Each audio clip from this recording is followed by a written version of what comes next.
Thank you very much. I think that the road sector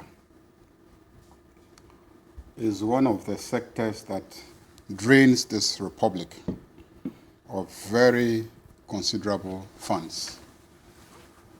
If you look at the cost of a kilometer of road and you compare with the cost in other countries around us, you can easily see that we tend to construct our roads at a much, much higher cost than our neighbors.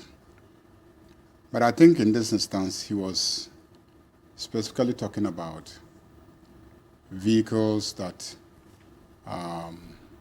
escape or people who are responsible for the axle load checking, conniving with drivers on the blind side of everybody to allow them to pass, and the weight destroys our roads.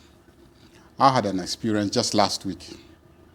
A constituent of mine loaded his truck, and then when he got from I think Burkina Faso, when he got to the axle load station in Bolgatanga, they stopped him after he had checked the weight and said he was overweighted.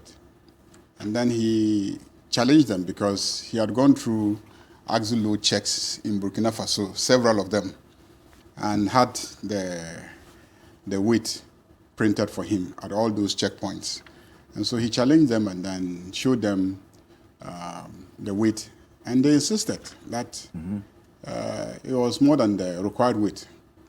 And usually they do that to intimidate you and compel you to part with some money.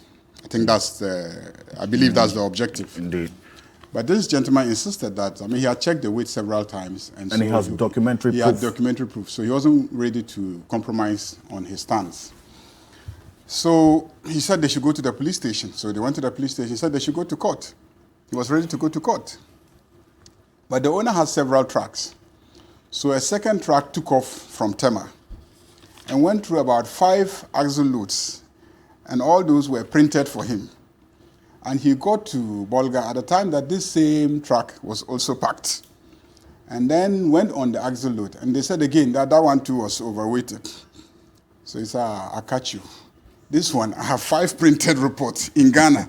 The first one is in Burkina Faso. This one is in Ghana. And he presented the 5 and said, look, you see, so it means that your machine is most likely not calibrated and not working. So all you do is just allow trucks to pass, and then you tell them that it's overweighted. And because they don't want to waste their time, then they'll be forced to part with something at that point. So I called the regional minister and told the regional minister to go there at that axle load point and investigate exactly what was happening, because this guy has evidence that his axle load had gone through 5 checkpoints in Ghana, and he had the report, and then they were insisting that he had exceeded the weight. It meant that all the 5 were either spoiled or this one is not working. And the regional minister actually, did go to the location, and I haven't gotten the report from him yet. This was just a few days ago.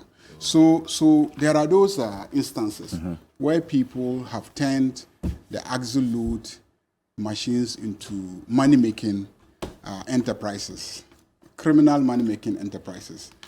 And since the minister himself has identified that that is what is happening, instead of lamentation, we rather expect him to be putting in place policy measures to check what is happening. I have experienced those things, and I have complained several times, and because my constituents mostly are in the trucking business, and so all the time they are calling because somebody has stopped them at axle load, they feel unfairly treated, and then you need to take action. This was just last week, and the Upper East Regional Minister was involved. He actually drove there. When I called him, he actually responded and drove there to check himself. So this is true, and we expect the Minister of Transport to find a way of checking the contractors, because I think they have been contracted out to private managers. Yes. And so there's a tendency that these people are abusing the system just to make money. We hear reports. Young people come and they tell us how somebody was unemployed and all of a sudden he's been appointed at an auxiliary center. He's building houses left and right and riding in the the most expensive vehicle. You hear all these complaints from the young people because they know each other, and then they see when somebody has prospered overnight without any justification. And so once the minister himself has detected this, I think that they need to make sure that they have a monitoring mechanism that monitors. There are always ways of monitoring. I mean, if you are really serious, you can use the police, you can use the intelligence agencies, and then do random checks. And the people there, the private people that you have contracted it out to, know that the state is watching them. And so they can't abuse the opportunity that is given to them. So instead of complaining, I think that he should be focusing on putting in place policy measures to deal with the problem. And as for the thieves and corrupt criminals that he says are in his ministry, I think that's the easiest part of his job.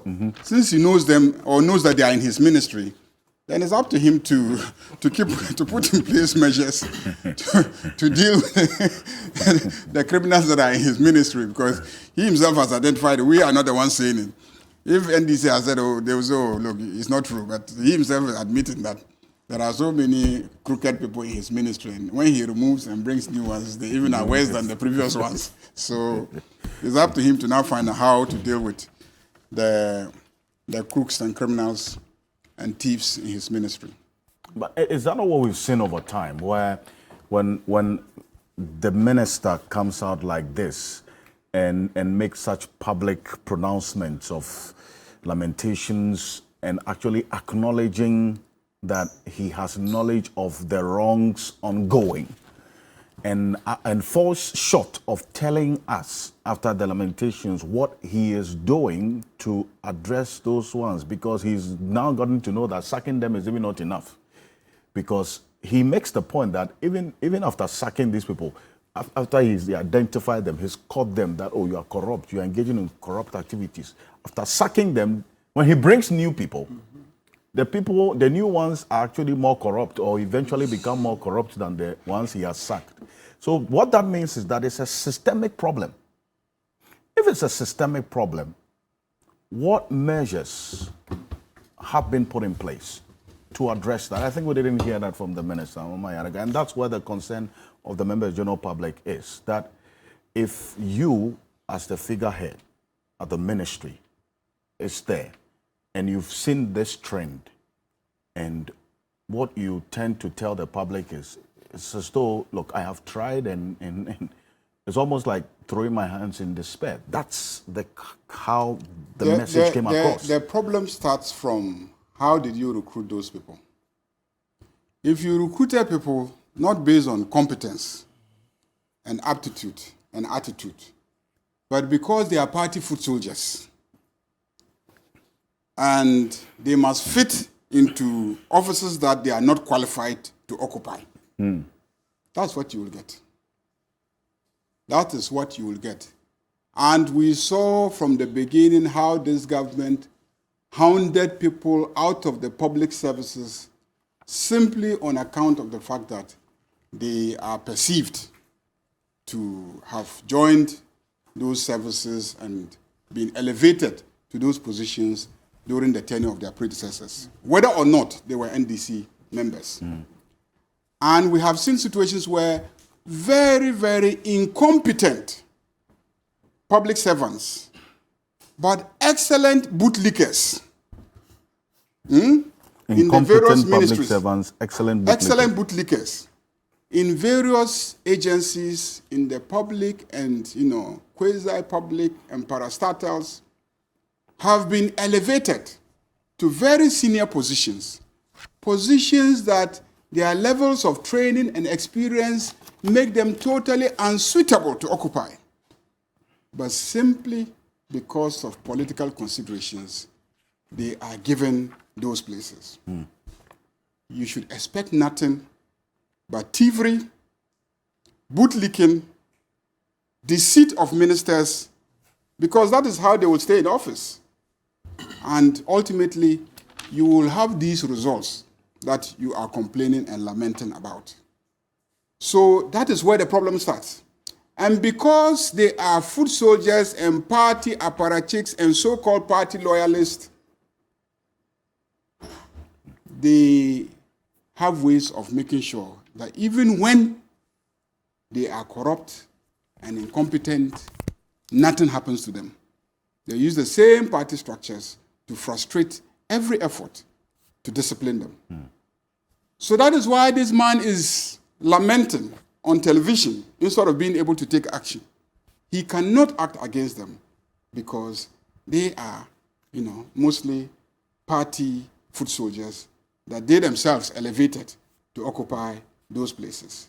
Otherwise, how would you as a minister know that somebody is corrupt and the punishment for corruption is clearly prescribed by the law, and you don't do anything about it? Because so far we haven't heard that minister has gotten any staff of his prosecuted for corruption. But he's telling us on television that he knows people who are corrupt in his ministry and that he removed them and brought new people, and those who were even more corrupt than the ones that he removed.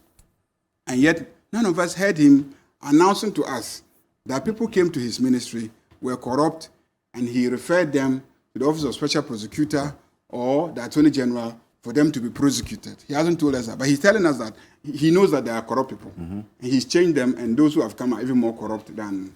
And when you do this, what you do also is to damage the image of the entire ministry, because now we don't know which of the staff there is corrupt and which is not corrupt. And I know that there are men and women of integrity in those ministries and the agencies of those ministries. Men and women of integrity and respectability. People who resist every effort to get them to do the wrong things. And I've seen several times how, some of the agencies there will resist any effort to force them to award a road contract using inappropriate mechanisms, and they will resist. And they will insist on the right thing being done. So there are also such people, 7.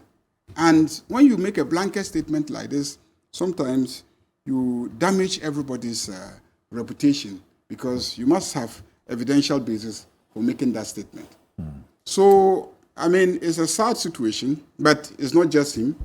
A few days ago, we heard the Foreign Affairs Minister lamenting similarly about so-called Goro boys who had inflated passport renewal and passport issuance fees by over 3,000-4,000%.